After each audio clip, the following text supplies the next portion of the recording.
we like to think that there's a straight line, and life isn't usually like that, right? So looking back, I can see how all the dots are connected, but at the time, it didn't always feel like all the dots were connecting at all.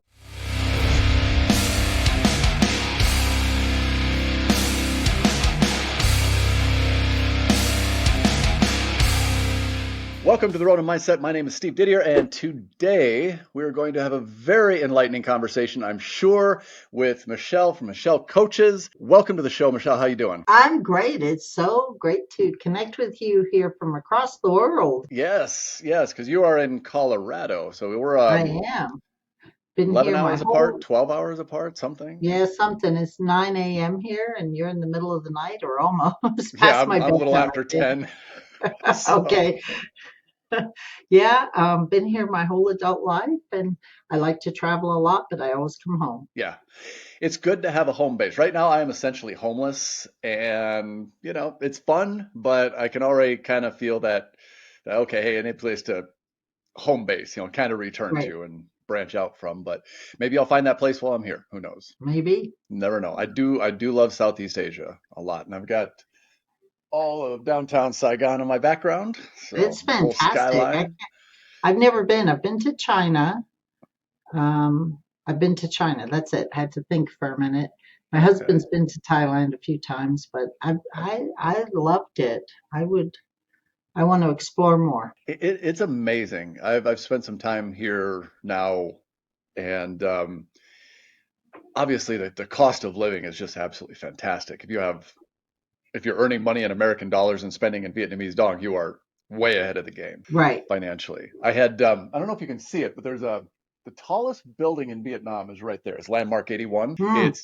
It's I think like I don't know the 10th tallest building in Asia or something. It's a big one. And I had dinner there the other night at a restaurant on the 77th floor. Steakhouse, absolutely like 5 stars. I can't remember the name of it, but set up so all the tables were right at the glass all the way around, had the most amazing view of the city, like absolutely awe-inspiring. Dinner, entrees, drinks, desserts, appetizers, salads, the whole bit for two people. It's like $62. Yeah. Yeah. I hear for, um, you know, Americans especially, they flocked there during COVID or right before COVID, I think right before, and then some got trapped there during COVID. I've heard all kinds of stories, right? Hmm. Good for Americans. It's interesting how the Vietnamese people and some of the people themselves can do better, but I hear it's amazing in terms of how far the dollar stretches. Yeah, it's insane here, Cambodia, Thailand, the whole Southeast Asia. Yeah. It's really good. So, well, let's get into it. We had a chance to chat a little bit before the show, and I know you're a serial entrepreneur. We have a lot of that in common. I was 5 years old in school finding things to sell and upgrade and Yeah. find a margin in. So I understand that mentality. So kind of fill us in a little bit about your journey, because now you own several businesses, you have a publishing company, podcast. I mean, you're really branched out. And how did you go from that mindset as a kid and actually turn it into something tangible? Yeah, you know, we like to think that there's a straight line, and life isn't usually like that, right? So looking back, I can see how all the dots are connected, but at the time, it didn't always feel like all the dots were connecting at all. Um, I was in my 20s, I had a job. Luckily, I learned sales. I think that's one of the best skills any entrepreneur can have is learn some real good sales skills and not be afraid to Yes. talk to people and not be afraid to ask for the sale, ask for the money. We can go down that whole mindset rabbit hole too if you want. And so I just knew though that I was always cut out to do something on my own, to kind of branch out on my own, find my own way. Yeah. And so in my mid 20s, I branched out and opened basically an office supply store. Oh, Way back in the day, that's how I started. But I had lots of businesses in the last 40 years, some successful, some not so. But here's the thing that um, is sort of the umbrella, if I can go down this for a minute, because I think we absolutely. all have it. And you and I talked offline as you said, for a minute, even those of us who seemingly have lots of things going on, have side hustles, have different businesses, seem to job hop, have an umbrella, what I would call an umbrella purpose that sort of directs our life throughout our whole lifetime, that when we look back, we can connect the dots. And for me, even in my first business, I was always coaching. I was coaching team. I was coaching um, clients. I was coaching people around me. And so when I look back, I can see that that's been the theme through all my businesses through my life. And so, of course, it makes sense that I end up as a coach. I coach other coaches. I coach people on how to really um, set themselves up as an expert in their field. And I was doing that back in my 20s. Wow. Okay. Back then, it was just called marketing. I help people market, right? But it's the Right. same thing because you have to dig in and find out what did they stand for? What is it they're marketing? How are they going to present themselves out to their prospective client? Right. Which we all kind of know as branding now. That's the catchy current Right, term. So right, right. was your first job, was that a sales job? It was. I was selling office supplies over the phone, Okay. cold call over the phone. I mean, I had jobs like in school and whatnot that were Right. different, right? I Right. did door to door sales when I was a teenager, like door knocking and um but yeah, I did telemarketing was my first job. I actually, so here I'm going to date myself. I sold disc packs. Like people don't even know what the heck that is. They were big platters that you put into computers. And I sold those to corporations, cold calling. It's like people have heard of like a floppy disk, maybe, or a 3.5 inch disc. This is way before that. These are big disc platters that sold for hundreds and thousands of dollars. And I cold called and sold those. But like I said, most people don't even remember the term, even people my age. It's pretty obscure. Yeah, that was a while ago. I Right. remember. I'm 51. So Okay. Well, yeah, I remember. Now that explains why you opened up office supply store. right. Now, yeah, actually, I could connect the dots too once I see Yeah, that. yeah. So I had experience and and I was doing laser cartridges and laser printers, and that was the whole new thing at the time.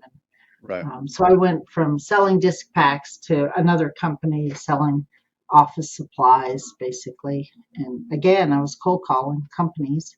So I learned sales. I think that's important. It's important for mindset for anybody who wants to be an entrepreneur or really make their way in the world. Sales is a really interesting skill to learn. I think it's a critical skill if you want to own your own business. Yeah. And if people have that mindset or that attitude of like, I don't like sales, I'm like, don't even bother because you are going to need to sell 100%.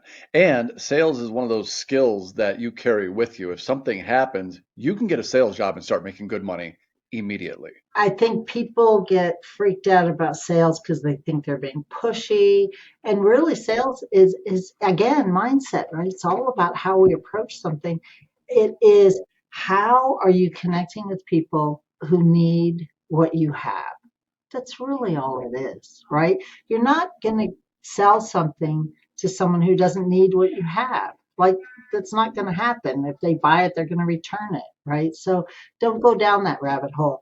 Be really clear about what you have to offer, why other people need it, what it is, what the value is, what the benefits and features, and all those things, right?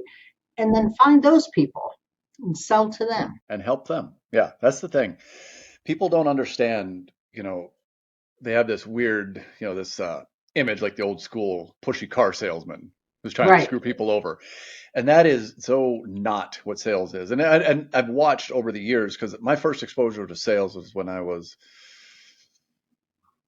I'd have to say about 18 or 19 years old. I was actually selling cars, but specifically repairable cars. When cars get into accidents and they get them from the insurance company, there's a market to sell those to people, guys who have, great auto body skills or stuff like that. They fix them up and then they sell them, they create that Sure. profit there. So that was my first exposure to sales and really how to consult with people, find out what their needs is, and see what I had could match what their needs were. Incidentally, that was also my first real exposure to personal development, Right. which is usually how it goes. Right. You've got to, in order to sell, you've got to be confident, you have to be brave, and usually you got to do some pretty intense up leveling and internally. And so personal development just comes with it, right? Yep, it's Uh, part and parcel of the sales industry, which is good overall. And I remember what was the I had what was it? Brian Tracy's. He had a very comprehensive sales course yep. back then, and Yeah. that So you may not know, but I have coached many, many, many Brian Tracy book writing clients. really, Yeah. I did not know that, but that's pretty amazing. He was like when further on in my life, I really got into sales when I got into real estate, and I was working bartending and working at nightclubs, working the door and stuff like that. And I was fighting Muay Thai and all these things in Las Vegas. And I was like, okay, I need to grow up. I can't live this lifestyle forever. So I turned to real estate, and I grew up on a farm in central Minnesota. So I wasn't exposed to, the conversations on how to make money, build wealth, sales. Those are concepts that just weren't discussed at our dinner table. And when I got into real estate, I was like, okay, I really got to learn this. I got to go. So I went all in. But the first book that I read cover to cover was Brian Tracy. He wrote a book called Goals. Because I was like, I remember the sales thing from Brian Tracy. So I'm like, oh, that was good. Found that book, read it cover to cover, followed it to the T. I mean, positive, present, personal tense, writing things down every day, everything to the T. And I went in an industry that I and this is around 2000, that I'd never had no experience with, no connections, nothing. Went into it cold, and I set a goal for myself to make $20,000 in a month, which for me was stretching a lot. Growing up on a farm in central Minnesota in the 80s, that's that kind of money is what you made a year. So that was I was like, wow, this is a kind of almost intimidating goal, but I'm like, wow, if I could do this, I'm rich. And the 6th month I was in real estate, I went over $20,000 in commission.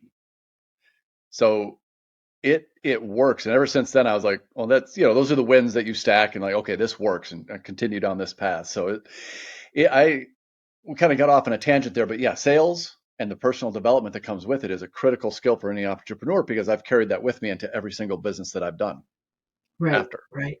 And it's really, Yeah, I totally agree. And I think um, goal setting is different for different people and what that looks like. And, as we mentioned earlier, life gets in the way or changes course. And so sometimes you have to look at your goals and do they still make sense? And what does the outcome look like and so forth, right?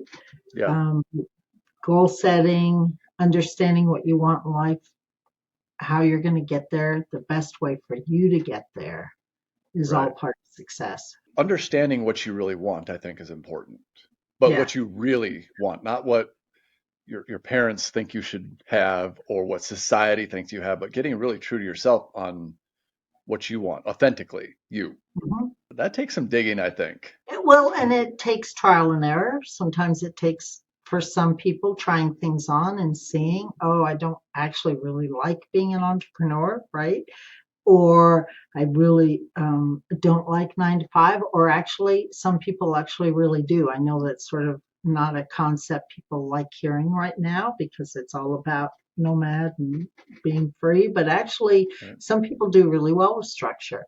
We were Yeah. talking offline for just a minute about the army. That sort of structure works really well for some people, or some similar structure where you follow a set time, you go to work, you come home. That's not a bad thing, right? You have No. discipline on your arm. That's not a bad thing. It's just what's going to work for you individually. Some people Yeah. need more freedom. So don't try to fit into other people's expectations of what your goals should be, what you want in life. You want a job and to move up the ladder.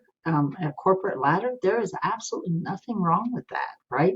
It's gotten No, kind of a bad word, a bad vibe since COVID, but my gosh, we need people out there working, doing their jobs, right? I we have people do. that work for me in publishing. I need them. I need them to show up and do their jobs, right? Valuable parts of the team. Valuable. And, I'll go a step further with that. A lot of people kind of crap all over blue collar type jobs these days as Right. well. And, growing up where I did in central Minnesota, a lot of my friends are blue collar. A couple of them, one of my best friends from Minnesota owns a construction company now, but these guys are making a ton of money. Right. They're Right. all in the six figures, Right. you know, and you get people graduating now at these kind of weird degrees that have no real direction and no real employability, and they're complaining that they have these huge college debts and can't make any money. Well, you could pick up a hammer too. So let's talk about mindset about for a minute too, about what you want and what's realistic, because there's a gap there, right? And Yes. I'm gonna sound old.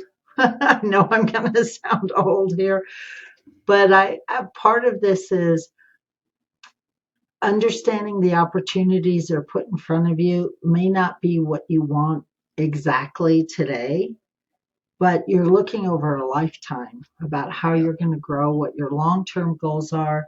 Do you want a family? Do you want to earn six figures or whatever the equivalent is? Do you want to travel? Like, what is it you want over a lifetime? Right. And then work on things that help bring you that and not worry about if it's exactly the right job or I don't want a hammer for a living. Okay, but is there an opportunity right now that you could move into owning your own construction business? Right. And I think our society has set ourselves up right now, that we want everything now. We want it to be perfect now. We want the ideal job now. We want the money now. We want, our goals, and we want it all now, now, now. And we forget we have a lifetime to achieve these things. We can't all travel the world in 1 year. Some people do. I've traveled a lot of the world over my lifetime, right? And for me, that's more realistic. For you, you're doing a lot of traveling, living, the dream, as they say, um, right? And that's your real that you're doing it. That's realistic for you. But everybody's got to find their own way here, and you don't have to do it all at once. Exactly. And I think that, even I felt victim to that. When we're young, we don't understand how much time we have, barring some sort of incident, But, here at 51, I'm starting to realize that I got a long time left in the game. I'm only now really starting to grasp like that we gotta play the long game. It's not You that, got to and play I the think long it's got to play the long game, and especially with the advent of social media, and I'm gonna sound old, but that game. has accelerated that sort of microwave mentality of I want things now, now, now, now, now. And I think people really need to take a step back and realize like you got so much time. I also think I see some people who have quit their job and then been surprised that they haven't replaced that income in 3 months doing some online business, right? Yeah, Because there's also the myth of passive income. There's yeah, the, and I know that you also sell online courses and online products and whatnot. I am sure there was nothing passive about that when you set all that up, right? no, You need no, expertise, you need to understand digital marketing, you need to understand, commerce and how to set all that up. There's nothing passive out there. no, What you want is something that feels exciting. yeah. So it's passionate to you, but there's no passive in the world about anything. No, no. You can set up, if you set it up right, you could have stuff that kind of pays you, but it's never truly passive. Yeah, when I set up those I had no idea how to structure a course. I Right. had no idea. Like I didn't know what to anything. Okay, what do I say in the videos? Okay, how do I set it up in chat? What do I how to do the downloads? All the nitty gritty with the back end and the sales funny. And okay, well, which do I do Kajabi or ClickFunnels or go high level? There's just so many things. It was, it was at times that I don't want to say it was overwhelming, but there's times where I was just like, man, I don't. I bit off a lot, Yeah. so Right. But, and now it looks passive and it looks passive until the shopping cart breaks and you have to go figure out what the heck happened or something mhm. upgrades or internet goes down or, it's all this back end stuff that people don't always understand that you still have to like watch it. Right. Yeah. Then you might have a Real customer that has a estate. problem, or maybe you get a chargeback and you got to deal with that and put together the Right. disputes. There's a lot of stuff. There's a Right. lot of stuff. But Real that's estate's not passive, right? You got to pay taxes, make sure you're upkeeping. So, I love the idea that all these are ways to make money. I don't like the idea that is perpetuated out there right now that anybody can, make $1 million in 3 months if you have the right mindset. yeah, yeah, That's kind of, there's a gap there about, and I believe in miracles. I of do. And I course. believe but I also believe that you do some preparation, whether that looks like hard work or internal up leveling or skill set or whatever that is, and then opportunities come and you follow through on opportunities, and some will be massive and some will be small. And not to beat yourself up when you haven't earned $1 million in that first 3 months after you quit your job. Right. Or even don't beat yourself up when you haven't earned anything in that 3 months.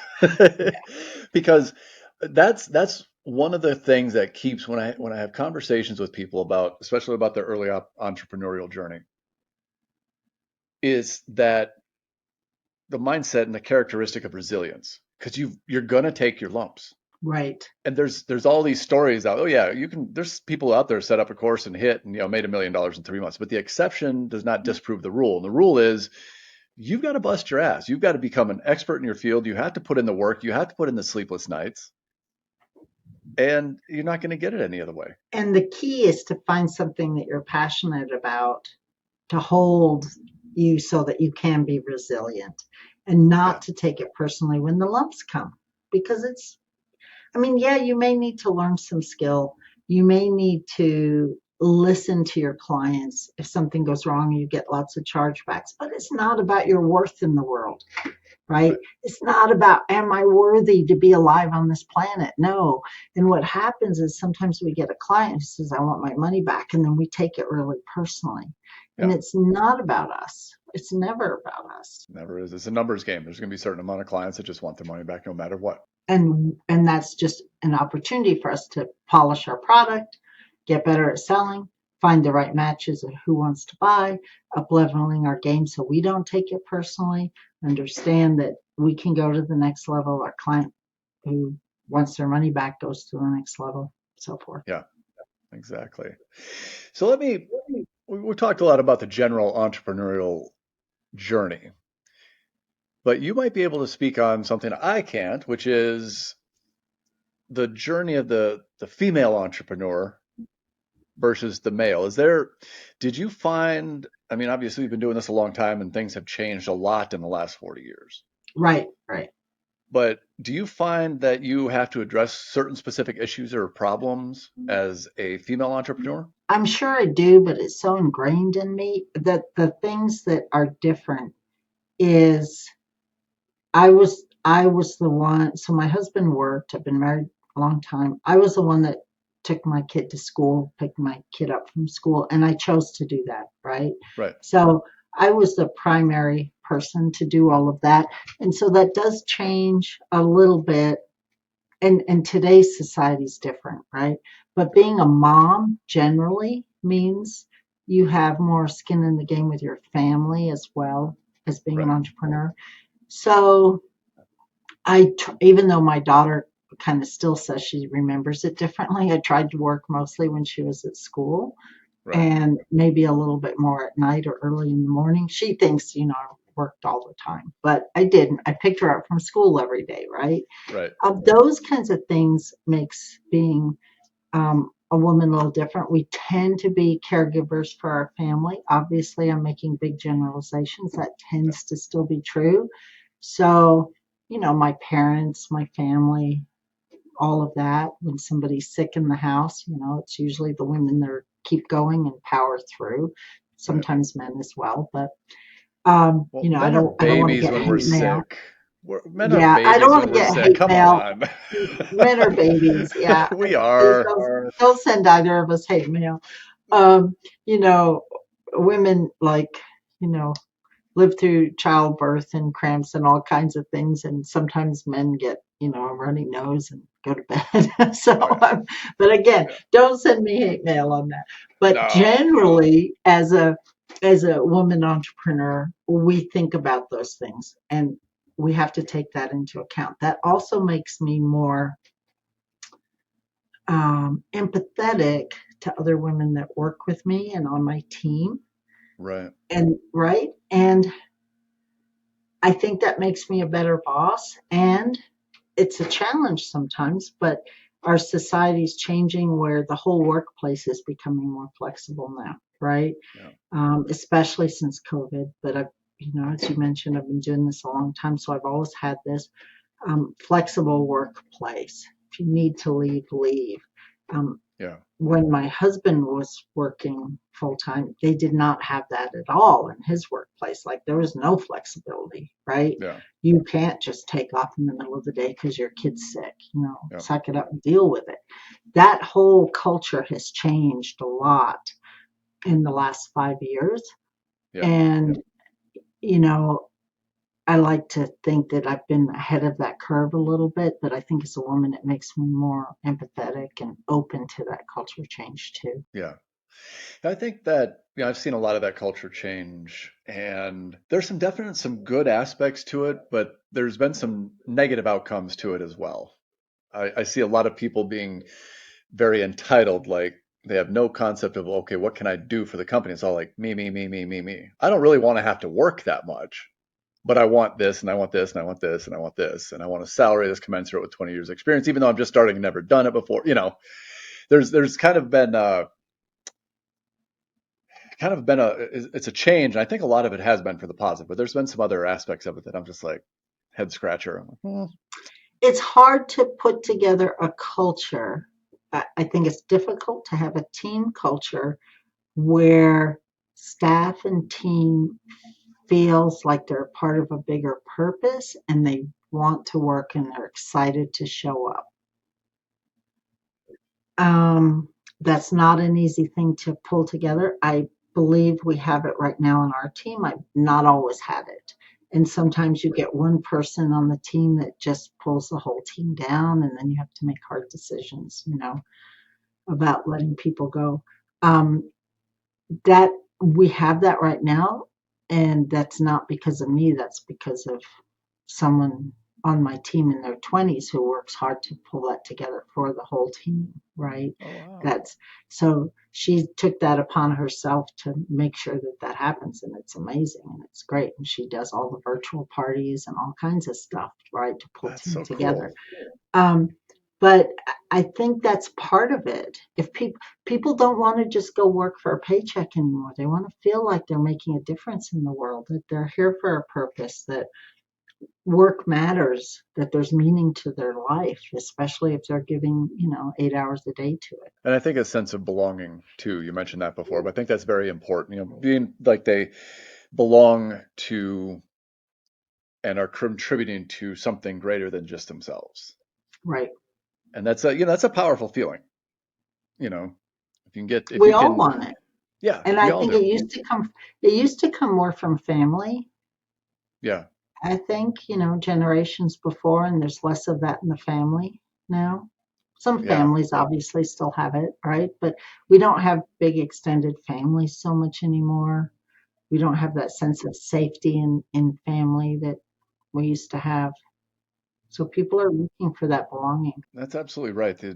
That sense of belonging or almost community with a little bit of extended family isn't as prevalent, especially in the United States. And that's something I see as I travel because, like here in Vietnam, family is your whole extended family. The kids are preparing to take care of their parents when they're older. I mean, it's just everything centers around the family, Hmm. which, when you're in the U.S. for so long, but I haven't been in the U.S. that much in the last 10 years. I spent about 6 years in Mexico and I've been other places, but in Mexico, the family unit is still very, very strong. Right? Uh, I hire, so I have a lot of US based people on my team and some here in our physical office building, but I also hire people around the world, and almost every other culture that I work with, I notice family is number one. Yeah, without a doubt.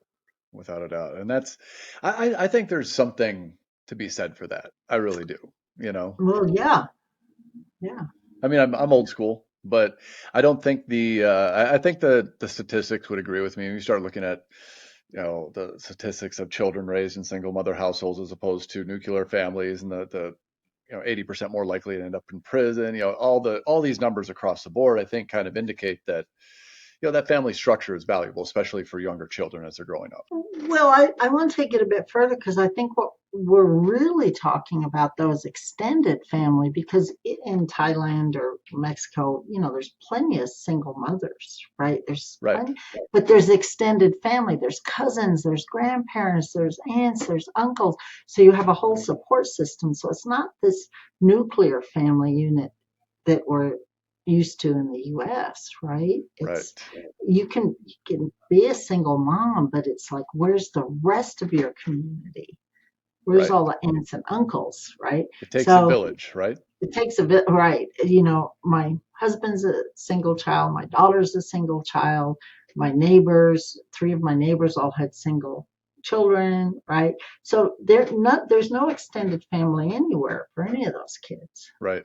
Yeah. Whereas here, if you in Vietnam, if you're a single mother, that kid or kids still going to have a lot of male influence, you know, like male figures in their life and other female figures because their aunts, their uncles, their grandfathers, you know, everybody is involved. Right. And yeah, it's a powerful thing. We're definitely outside of my area of expertise here. I am just I don't know giving how we you got my on that, opinion but at this well, point. let's talk about your area of expertise, which is you coach a lot of coaches and people who are I do. looking to develop or expand their coaching business or start. Yeah. Well, specifically with coaches, there's a lot of people who are trying to get in, especially since the pandemic. A lot of people trying to get in to coaching. Right. And just as a personal pet peeve, I cannot stand the concept of a 19-year-old life coach. Right. You haven't lived Right. life. You have Right. no business coaching me because you haven't lived. But Right. aside from my own personal pet peeves on that, if somebody's looking to get into coaching, whatever area it is, whether it's, you know, productivity, maybe time management, mindset, whatever it might be, what would you, how would you guide them into getting into the industry? Well, I think it depends. Like, why do you want to be a coach? What is your expertise? So, I don't have any team members 24 working for me, but I do have people in their 20s that work for us that coach our clients, but there's a specific methodology Right. there. So we coach people how to write their book. There's a Okay. specific methodology they follow. They've been trained. They're just not just pulling it from their head. They're not a life coach, right? Right. They have a So system. there's a system, right, that they follow. And so I think we have to look at what, why do you want to be a coach? What is your expertise? If you want to be a business coach, are you following a methodology like Brian Tracy has methodologies, Jack Canfield has, Tony Robbins? Are you following somebody's system? Have you been trained in that system so that when you get on the phone, you're not giving necessarily personal advice based on your life? Maybe you are, but there's a system you follow. So systems work, right? We know that systems work. It works, not for everybody, but when you find a system that works for you, stay with it and do it. So that's the first thing. What is it you're interested in? And then what do you have that's different, and who wants that? Right? We're back to the marketing, we're back to the sales. You've got to figure out. I'm not a person that says, let's go find your avatar, right? And let's figure out who your perfect avatar is, because I work with all kinds of people. But there are similarities And there is a type of person that I work with. Yes, I work mostly with women in their 50s or 60s, but not only that, but I work with a type of person who has a yearning inside to do something bigger. So that's my avatar, right?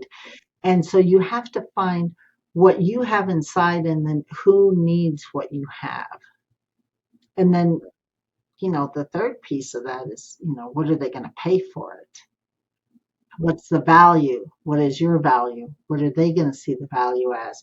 And then it's that whole business marketing piece about how do you set up a program, a service, a coaching system that you can actually sell. So I start though with what's your purpose and why are you doing what are you doing? And branch Right. out from there. And then you have to figure out how you're going to find your clients. Are you going to, go to the local coffee shop and wave your hand? Are you going to go to the library? Are you going to get online? Are you going to be on LinkedIn? Are you going to do TikToks? Like, where do your people hang out? Are you going to go volunteer? Right. Right. Then you go to that next level. Okay. And then you also assist people in developing their own personal system in their Their coaching own business? system. I help them do their own system. We publish books and workbooks. So very often just the just the process of writing your own workbook gets you super clear about who you are and what you have to offer, what makes you different, right? I would So, imagine. so that process is also an internal up leveling about who you are, how you want to present yourself out into the world. So sometimes we write a workbook together or a book to help that person be really clear about what it is they're offering out in the world. Right. And so it might be a system. It's always some kind of system. It may be a system of 3 questions. It doesn't have to be a complicated system, but there's usually something there that you start with your clients, There's got with to the be a coach. framework. You can't just Yeah, shotgun and random approach it every time. You got to work it through a system. I'm a firm believer in systems, yeah, whether it, whatever it is, sales systems or coaching system, what credit systems, everything, there has to be a structure to follow. yeah. There it is. And a lot of people don't realize that they already have the structure. They think, oh, I'm a life coach. I get on the phone and ask questions. Well, asking questions is part of your structure. Are you Hmm. asking the same 3 questions every time? Is there an energy behind the questions? Are you looking for a specific answer? Like there is a system there. They just don't realize they're following it sometimes. Right. Yeah, they do have a system.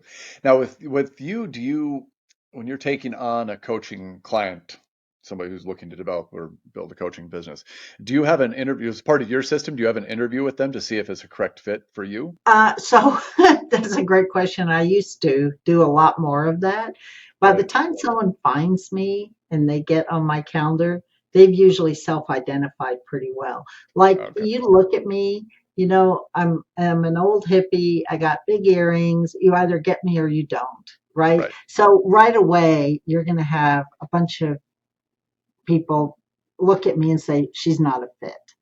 Right. It's funny, I've been doing it so long that by the time someone gets on the call with me, it's usually a pretty good match. They've looked at my website, they get my vibe, they know who I am. Occasionally we'll get on the call and it won't be a fit for whatever reason, right? But it's usually mutual, like, yeah, I can't help you, or no, you're not the right coach for me. Again, it's not personal. So, but at the beginning, I did a lot more of that questionnaire and those kinds of things. But at this point, I think I've energetically put out there who's a good fit for me, and if you're them, come find me. Right. Right. Now, I know you have a podcast as well. I do. It's on hiatus right now, but I do. I do have a. Okay. I've been podcasting since again dating myself 2008 I think is when Blog Talk Radio came out, and I was Get doing out. podcasting on Blog Talk Radio. You have got to be one of the OGs in the podcasting world Yeah, then. yeah, right. And I do have I've had talking books, I've had Purpose and Profit, I've had lots of podcasts over however long that is, 20, I don't know, however long that is, since It's a long time. That's 2008. I can't do the math on the yeah. fly here. Yeah, um, math isn't my thing. But I'm on hiatus right now, and I'm here talking to you, doing your podcast instead for a Yeah, change. which I appreciate. That's been now. Did you? How long have you been on hiatus with your podcast? I put out a season last year, and I haven't done anything this year. Oh, okay. So you structured that. Your system was season. Yeah, I did a season last year. And I sometimes do author podcasts with my authors. I have a Grace Point Publishing is my publishing company, and we have a podcast over there. I'm getting ready to do a season on my podcast, Amplify. Since you asked, I have a podcast called Amplify. I'm going to do a season on that about how to amplify your own um, personal branding, Right. how to get more leverage from that. I'm going to be doing 6 episodes by the end of the year. I'm structuring them right now. Okay. I'm not really doing a lot with podcasting personally right now. I have a podcast. I own a podcast production studio, though. If we're talking about entrepreneurship, yeah. Yeah. What don't you do? So, but see, it's all part of it because I do publishing, so I do audiobooks, right? So I needed a Uh, production studio, and then we do podcasting because I have a podcast, and my business partner has a podcast, and so then our audio production studio turned into also a podcast studio, and then we produce podcasts for some of our authors, and right, so it all fits, yeah. No. Yeah. They're all parallel. They all work together and add to the other. right? So that's. Did you get when you were actively podcasting? Was that a driver in terms of leads for your coaching business? It was, and it kind of still is. Well, yeah. I It's mean, podcasts are amazing. evergreen because they're out Yeah, there. right. They're out there. So, more than anything, if you Google me, you just see I'm all over. I mean, you have to Google me. You can't like put in random words, but you Google me, you see I've been all over the place. There's some credibility there. It's like, oh, she's been around. Look, she's been a guest on this show, guest on Steve's show, guest on this other show, right? So there's some credibility there. She's had her own show. So that helps. And I think these days I don't know if this is really true. Like someone has to see you 17 times before they buy. It used to be three, just because of the noise out there. So I think the more you're out there these days talking about whatever your specific thing is, the better it is. So yes, all my old stuff brings me leads, but I think it's more that people see me or hear me over and over again, and then eventually they'll connect. Yeah, that does the credibility, just having your face, your name, all this different content out there lends a great deal to credibility, especially in the current internet culture. Yeah. And I think, that's one thing, you look at somebody like Gary Vee, he's always, Yeah. just Right. content, content, content. And there's something to that because when people search you and they find you and they see you and you're popping up, I've right now, my personal YouTube has been on hiatus for a long time. I'm going to ramp that back up with the podcast and the more lifestyle stuff, because I've been traveling. But, I had people that I haven't seen in, I had a guy comment, old friend of mine, I was in the army with him, and we haven't kept in touch. I think we're friends on Facebook, but we don't interact. You know what I mean? Yeah. Right. And Right. somehow he must have come across one of my credit YouTube videos because he commented on there. I was like, holy blast from the past, Right. Right. Yeah. So when you're out there, you I don't think people really I didn't understand how far the reach is. Even if you aren't getting a ton of interaction or engagement, people are seeing you. Well, here's the way to look at it. How many times do you follow somebody else on social and never comment? Or maybe you occasionally like, but like if I get 100 likes on something, I'm not going back and looking at every single person on every post about who liked it. Sometimes I do, sometimes I don't. Sometimes I like a post specifically because I want to see what else is happening with that person, and I know it'll pull the algorithm into thinking I'm interested, which I am, right? But just turn it around. How often do you see someone else's thing on Facebook or Instagram or wherever and go, oh, that's interesting, but you don't interact? and then they come up again in your feed a week later, a month later, and you go, oh yeah, I saw them last month, but you don't interact, but you're paying attention, right? I mean, we do the same thing. So why do we expect that everybody who's watching us is supposed to leave a comment? It doesn't always work that way. So it's a little arrogant to think that, isn't Right. it? You know, I had a YouTube channel. I moved to Mexico for the first time in 2013. Where'd you go? I want to know because you mentioned it a couple times. Playa del Carmen. Okay.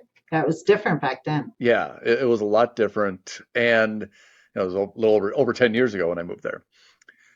And I drove down, 2 suitcases, my dog. We left Las Vegas. We Yep. drove down to Playa, and it was really frustrating for me when I was trying to do research online and figure out different things like how do I get my car license, or what's the process for that? What do I have to do to bring a dog into the country?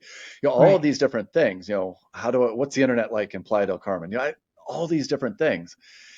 So I started a YouTube channel, and I didn't know what I had because I had it monetized like boom, quick. Couple $100 a month. I was like, whatever. I didn't really pay attention to it. But all I was doing is answering questions that I had when I was in the research phase. Right. Horrible lighting, horrible audio, no editing, absolute garbage in terms of production. But I was giving good value from somebody with their boots on the ground. And Playa del Carmen is a pretty small town. You seem to be pretty Yeah. familiar with it. Okay. Well, I've been there. Yeah. Okay. Um, there was probably a 6 to 9 month stretch. I couldn't walk around the town